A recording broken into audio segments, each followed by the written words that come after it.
Kancha, Wapastim Tsikasun.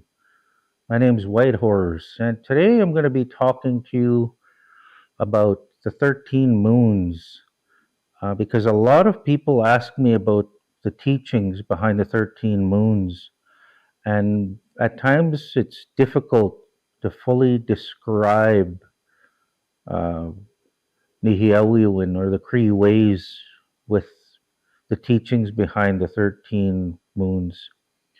Because we were taught originally we had 13 moon calendar that followed the yearly moon cycle or the lunar cycle, and having been very much colonized myself and having had the Gregorian calendar or the regular calendar we see with the 12-month calendar and the uh, with the 12 months in the year and 365 days. Uh, our traditional calendar or our traditional teachings are very much rooted in that traditional lunar calendar where we follow the 13 moons, because in one year we have 13 full moons, and traditionally we followed that cycle as our yearly calendar, and very a lot of our teachings were centered around those 13 moons or those 13 full moons. So with being so grounded into that and brought up with that Gregorian 12-month calendar, it's really hard to make that shift and explain what the 13 uh, lunar year calendar looked like to my predecessors, my ancestors, uh, my Cree ancestors.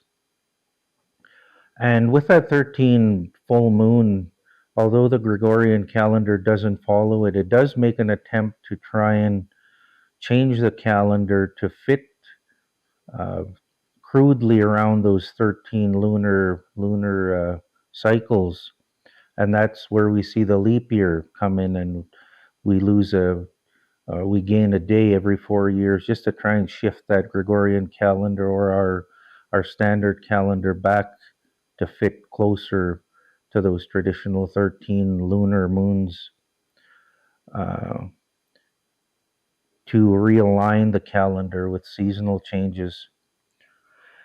So the easiest way to make sense of the fragmented teachings that we retain or that we still have from our ancestors about the 13 moons is to describe how, as Nihiawak, as Cree people, our tracking of the passage of time is very much governed by our connection to the moon and the lunar cycles, uh, both physically, geographically, and celestially, how we connect to our environment. So we are not governed by the passage of day and night, but by the moon cycles, so each full moon. And we're taught that the connection was shown to us through the spirit of Musum Miskanach, or in English, grandfather turtle. Now, there's a legend about Musum Miskanach that tells about how how after the legend of the four directions. So if you've learned the legends, our legends follow a timeline from when we were first put on this earth, and it's a timeline and legends that you can follow. So we're told that after the legend of the four directions and the two-leggeds were first put on this earth from our creator, and just after the coming of Trickster, that with that story of Trickster, the at that time, Creator wasn't pleased with how poorly the two-leggeds were doing. So uh, Simantu, our Creator, decided to wash away the world and build it anew. So this great flood came, and there's a legend that tells about how Trickster uh, sailed with the animals on this huge log, and how Wachask, brought a handful of dirt up and remade the land by putting that handful of dirt on the back of Musum Miskanak, or grandfather turtle, and from there how our land was created, and which is why many of our indigenous nations, not only the Cree, call our land Turtle Island, because in that legend we are now sitting on the back of this huge turtle where Muskrat had put that dirt to build our the land that we walk on. However, that I've asked many different elders if they remember that legend, and I haven't come across an elder that remembers that legend.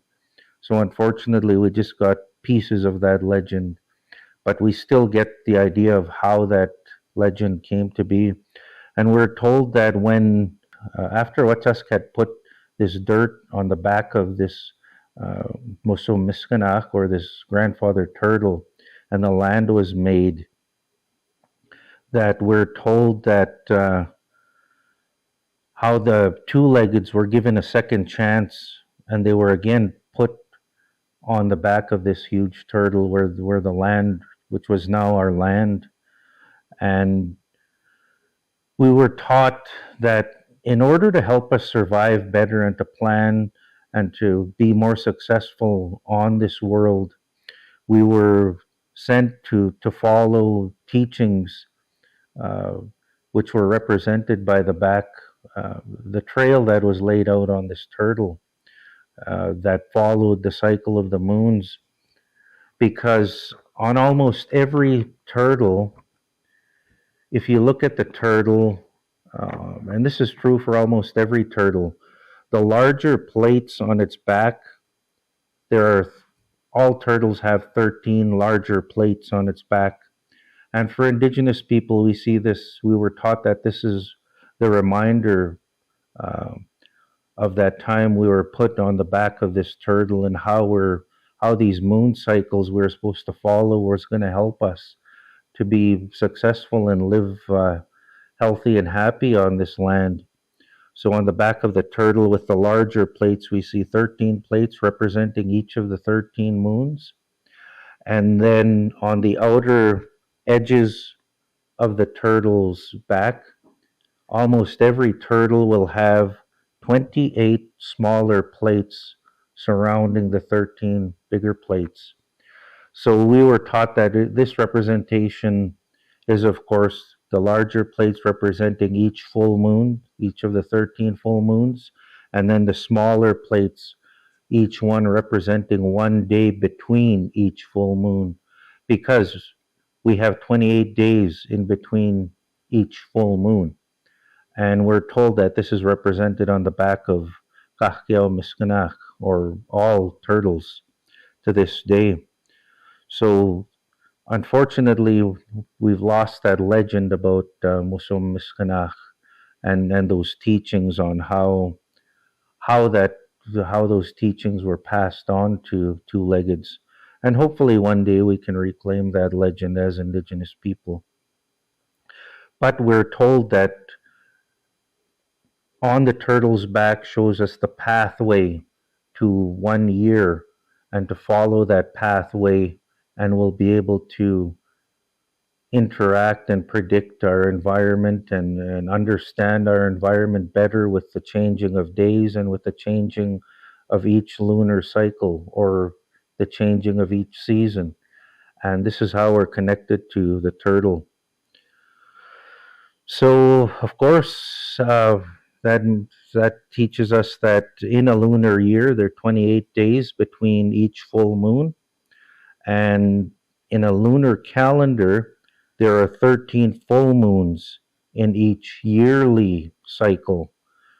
So that's how, as Nihiawak, as Cree people, we were traditionally taught to measure the passage of time through the lunar cycle, in order for us to be able to anticipate the coming season and the coming environmental changes.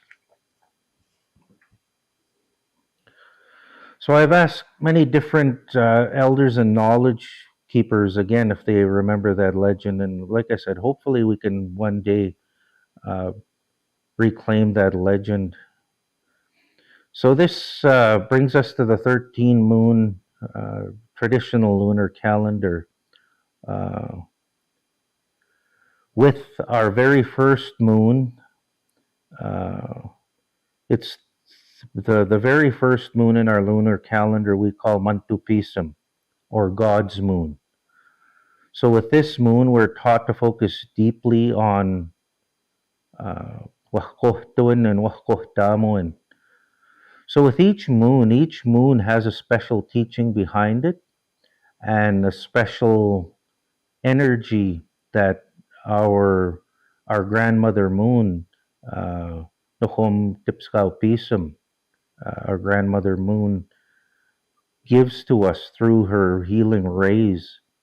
And with the first moon in our lunar calendar, Mantupisum, that moon, during that moon, we're taught as indigenous people that we need to focus on Wahkohtamun and Wahkohtuin.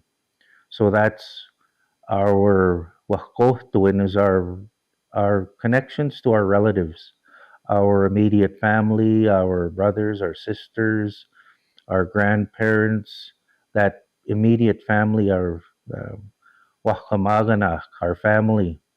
So we're taught that we need to focus on our family as well as Wahkohtamuin. And that Wahkohtamuin means our connection or our relationship to all other people, but not just people, all other beings. That means our two-legged relatives, our four-legged relatives, our flying relatives, our swimming relatives, all of those relatives, living things around us, even the plants, the animals, uh, the usni, the rocks, the mountains, all of these things we're taught these are our relatives and we need to focus on those during that first moon of Mantupism, or God's moon.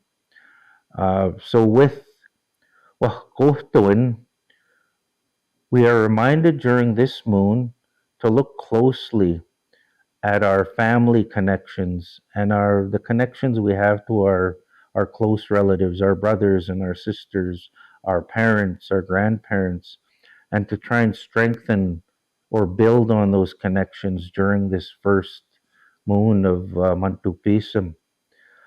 Um, we're taught that we need to look at those bonds because these are the people that were there when we took our first steps. And these are the people, probably the only people that will be with us when we take our last breath on this earth. So we need to look closely and build those bonds and make and be reminded of our family, our close family, and to never take them for granted. Uh, we don't want to leave this world. One of the things our elders always teach us is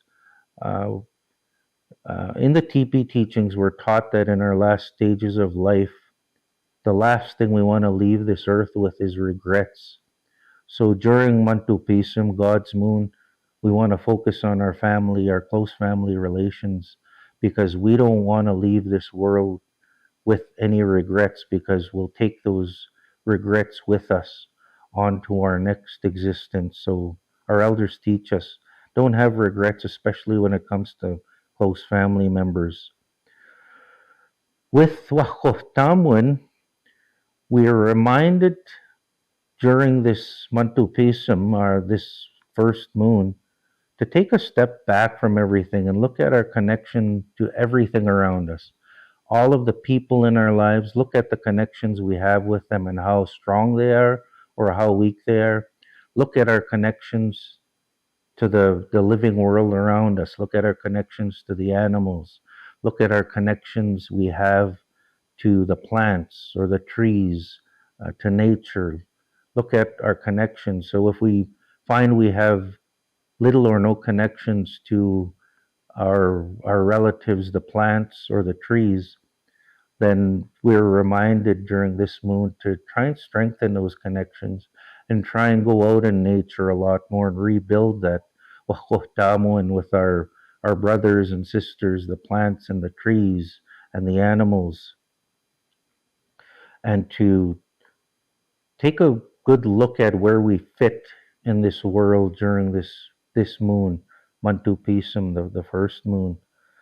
So again, we're reminded, take that step back, reflect on everything in your life and see where do you fit in this world? And more importantly, where do you want to fit? And look at fitting better in this world in a holistic manner by building our connections to everything around us. So again, going back to Wakkohtoin and Wakkohtamo and all of those connections we have. So the main teaching during this moon is again, pause, take a look at our connections and relationships. So those that have water teachings understand the deep connection as well between the water teachings and the moon teachings, because with uh, Nukhum Nipi, grandmother water, and Nukhum Tipskau Pisum, grandmother moon, they have a very strong bond. And those who have the water teachings know that uh, if you've been gifted those teachings, one of the first things we're taught is about that connection that water has to the moon. And there's many teachings with the water teachings, but I wanted to talk about the water teachings because of the connection to the 13 moons and how we use that connection to help ourselves with sicknesses or with helping ourselves to become healthier both mentally, spiritually, and physically, because we are taught to use Nukhum Tipskau Pisam's energy or the moon's energy uh, through water to collect that energy uh, and to make maskihi nipi or medicine water that can help us in a very specific way for each moon, because every single moon has specific energy that'll help specific ailments or problems that we have as Nihiawak or Isinuak as people. So when we infuse our water with them with the energy from Nukhon Tipskau Pisam or the full moon, uh, and make this medicine water. Of course, we pray over the water, we smudge it, and we ask Nukhon Tipskau Pisam to put her energy or her healing energy into that water during the full moon. And uh, Creator grants her the ability to be able to help us through that water to make medicine water, uh, uh, teaching us and giving us healing gifts. So during Mantupism, the water teachings teach us uh, that Nukhum Tipskau Pism or Grandmother Moon will send healing energy to help maintain and build connections or relationships with everything around us during this moon. So we're taught that this healing water can be used at this time uh, to be used when connections are weak or relationships are weak and suffering and strained or and maybe in broken danger of being broken.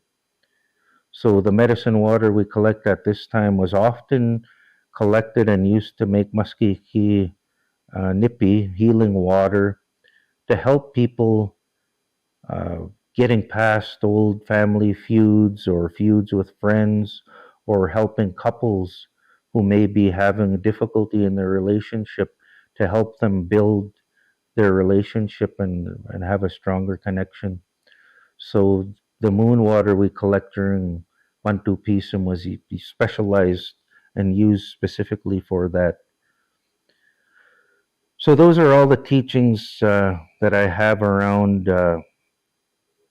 just the 13 moons themselves, as well as the very first moon, Mantupism. We'll go on further and I'll talk about each of the moon separately and what each moon means and what each moon helps us with throughout the lunar cycle. So, thank you very much for listening and learning. Ginanaskom tinawa ka kiyaw.